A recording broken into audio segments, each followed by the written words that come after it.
Today we're going to be making pumpkin pineapple bun. Now it's got no pineapple in it, but it's just called Polo Bun, or Polo Bun. I don't know, I mean, there's so many ways to say it, but this is a traditional Hong Kong bun, which is typically made with bread flour, and then it has a biscuit crust. And typically it's got the scoring lines of a pineapple. And that's what it traditionally looks like. It's very similar to also the melon buns as well, as a sort of like comparison. There you guys can see. Oh, as intended, completely perfect. Okay, to start off with, you really need to freeze the pumpkin butter. It's really important because of the high water content. These are really difficult to like fill a bun. The best idea I got here was to make lumps, and I made 12 lumps out of the leftover pumpkin butter. Now if you're wondering where I got the pumpkin butter recipe from, please check out the previous video for the pumpkin cinnamon roll where we walk through the recipe to make the pumpkin butter. Now you will find that these are super tasty on their own, so add it to whatever recipe you'd like, whether that's just spreading on toast. But in the ideal world, these will slow down the proofing of the bun, so I'm giving you a heads up now so you guys know to start this recipe early. Okay, let's crack on with the recipe. You're starting off with a process called Tangzhong. Essentially, you're combining the flour, milk and water to make a creamy paste. And the idea here is to basically keep the temperature of the dough quite high by using this paste as your basic. Now the ideal world is temperature around about 36 degrees is perfect for yeast, so make sure you let this cool down for a bit. Now combine all your wet ingredients, so the butter, your egg, and then your milk and sugar as the basic to this dough. Now it's quite a creamy sweet dough, like a bit like a brioche really. It's got quite a lot of luxurious sort of textures to it, so it's meant to be pillowy, soft, and it's nothing like bread basically. Now, in the ideal world, I would love a mixer, and you will find that in my previous recipes, I have such a hench right arm because of whisking so much. So you will find that I'm using a lot of my forearm muscles in this recipe. So please do me a favour, comment down below the pumpkin emoji for today's video to let me know that you've come this far, because I love responding to you guys. And of course, leave any comments down below as well. It's always helpful to let me know if you like this sort of content, how I can help you guys a bit more, and we can just start an all good old natter. So the dough should be coming quite nicely together now. Now, in the ideal world, if the dough is slightly wet because of the high water content or the milk content, add a little bit of flour. It shouldn't be dry though. It should still feel slightly like sort of soft and sticky to the touch when you're kneading this.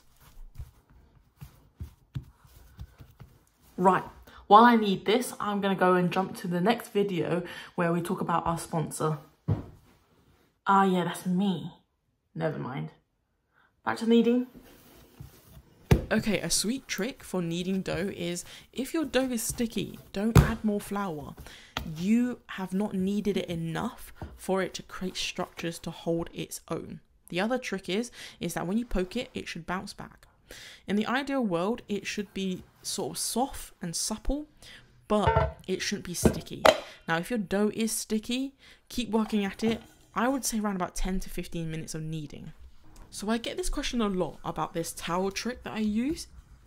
Essentially, it's a wet, warm towel, which creates the perfect proofing environment for the dough without having a proofing oven or proofing drawer. Now, this process took around about 45 minutes to proof because it proofed twice. Now, moving on to the next part of this recipe, we're going to be making the biscuit. Now, the biscuit is a very interesting kind of biscuit. It's sort of similar to a cookie and a shortbread together because of the way the ingredients come together. Now, it should be slightly soft. It shouldn't be a stiff biscuit mixture. Now, if your one's too wet or too sloppy, add a bit of flour, that's okay. Now, bring in my bring in my buff right arm, I'm going to be mixing this by hand, but you can use a food processor or KitchenAid to help you out. Now you will find that this specific kind of biscuit is very orange, and that's because of the high concentration of fat from the yolk and the butter. Now, oh yeah, by the way, I love playing with this. I don't know why it was such a weird clip, I had to add that in. Just like every good biscuit, this needs to be chilled. You can do it either the fridge or the freezer, that's up to you. I froze it to make life easier, but if you prefer your own fridge, that's up to you. Nicely rolled in a cling film for ease for the next step. Now moving on to the dough first. Now we're just going to divide this into 12 equal balls. I had quite an issue with this because all of a sudden I've forgotten my Asianness in doing maths and I had to resort to writing it down. But essentially, for me, this specific dough, it gave me 12. If your one gave you more or less, that would also be determined by the number of lumps of pumpkin butter that you've also made earlier on as well. So just be mindful of that.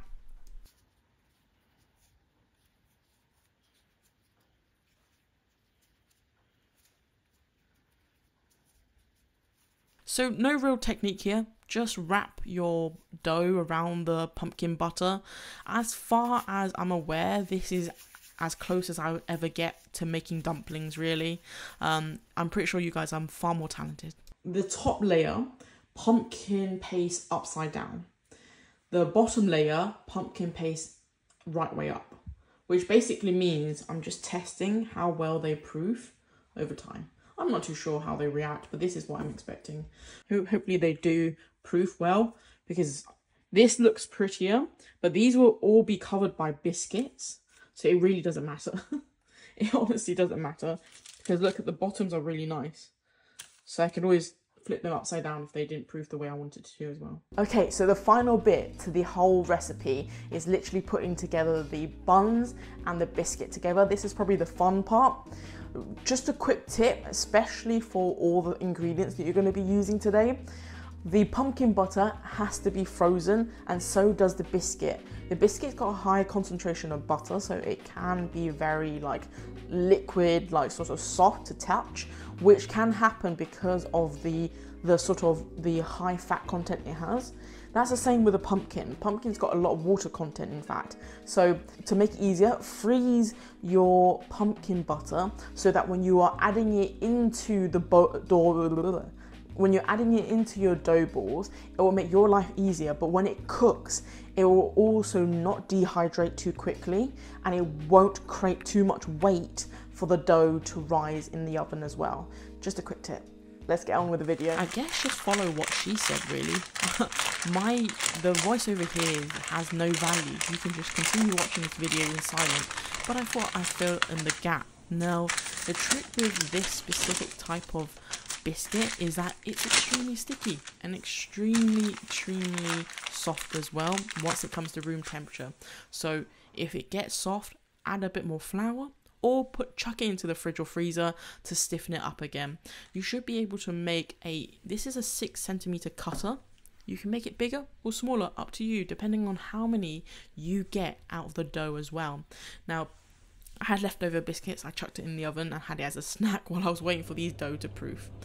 Now, I would like to remind everyone, like I said earlier, because the butter is frozen, you will need to proof these for much longer than 45 minutes. This took about 2 hours. It can go as long as 3 hours because the pumpkin butter is frozen. It will slow down the process of proofing. There's nothing wrong with your dough, so please do not panic whatsoever.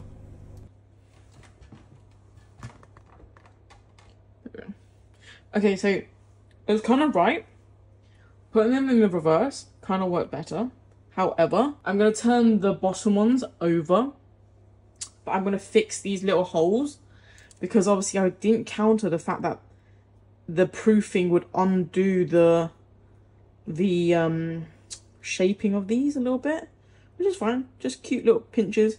They have now doubled in size as well, so they're massive. And like, you can still like do them this way up. I don't think it's going to be a problem. But if you're worried, just turn them over. Someone requested for no biscuit, so That's why we have one less, and that's dodgy because I dropped it on the floor, and that'll be mine. Okay, the final touches. You're scoring the biscuit to create that pineapple look. I'll be honest with you, it doesn't come out as what you think it looks like. So if you guys think this is important, then do it. If you don't, move on. And then we're just egg washing it. That's all really. Quite important because it creates that specific color that you want in the oven. Now all we are doing here is making sure that the biscuit sticks to the dough. We don't want it to slide off. So add a little bit underneath as well. And then these will cook for roughly 15 to 18 minutes. If your oven is much more powerful than mine, go less. But essentially they should puff up into this lovely golden ball. I'm gonna break into one because I'm really excited right now, but let me get a plate. Oh, I'm so excited right now. Right. Let's go for a warm one. Okay, let's go for this one. It looks like a conker, doesn't it? My god, it looks so pretty. Right, just break one up. There you guys can see.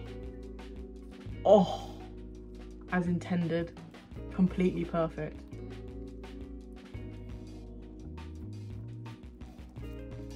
It's just so, so hot. Ooh.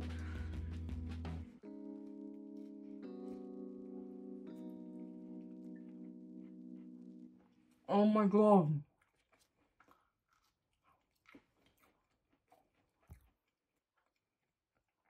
One final thing before I sign out. The friend that asked me without biscuit, you essentially got a really rubbish like donut. And it looks so ugly compared to the rest. Like, how can you deny how pretty this is?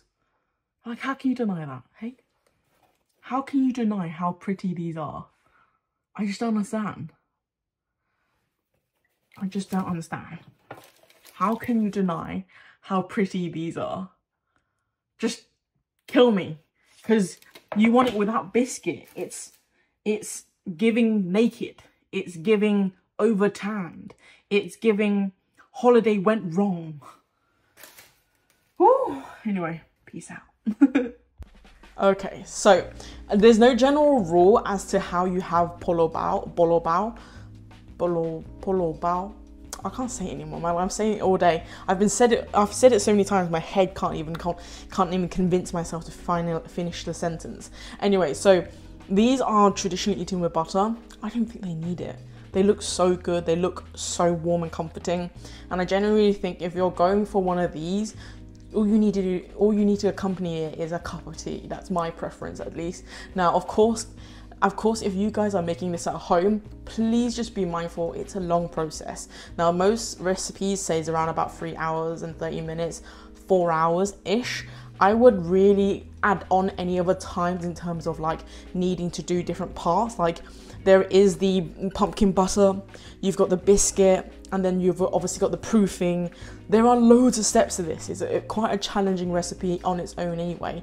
It's not one that I would recommend for those who are, you know, just new beginning bakers, but I do recommend trying it out. It's a very rewarding recipe.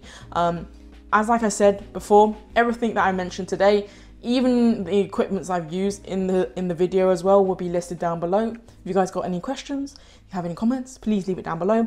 And of course, please like, comment, subscribe, click on the bell for more notification from me and any other videos I've made. There are other recipes as well to do with the pumpkin side.